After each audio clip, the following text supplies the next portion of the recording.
আগামী 6 মাসের মধ্যে আমরা একটি কর্মযজ্ঞ হাতে নিচ্ছি, যেখানে দুর্নীতিটা জিরো পর্যায়ে না নামালেও একেবারে 1 ডিজিট কোটার মধ্যে পার্সেন্টেজে আমরা ঢুকিয়ে আনতে পারি। কারণ আমরা যদি অটোমেশন করে ফেলি, তাহলে আর হিউম্যান ক্যাশ হ্যান্ডলিং যদি না থাকে অফিসগুলোতে, সেগুলো আমাদের প্রচেষ্টা আছে যাতে আমরা এই দুর্নীতিটা এখান থেকে বন্ধ করতে পারি। এবং প্রতিটি ইউনিয়নেই যেন, খুবই দুঃখজনক হলো চট্টগ্রামের প্রতিটি ইউনিয়নে ভূমি সেবাটা নেই।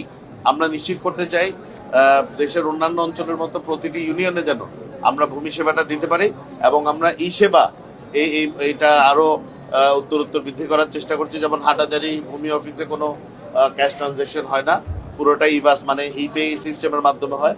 যত অটোমেটেড হবে, যতই সক্রিয় পদ্ধতিতে আপনি অটোমেটিক আপনার সেবাটা আপনার কাছে পৌঁছে যাবে, অতই দুর্নীতি কমবে বলে আমি বিশ্বাস করি। এবং আমি বিশ্বাস করি বাংলাদেশের মানুষও পরিবর্তন চায়।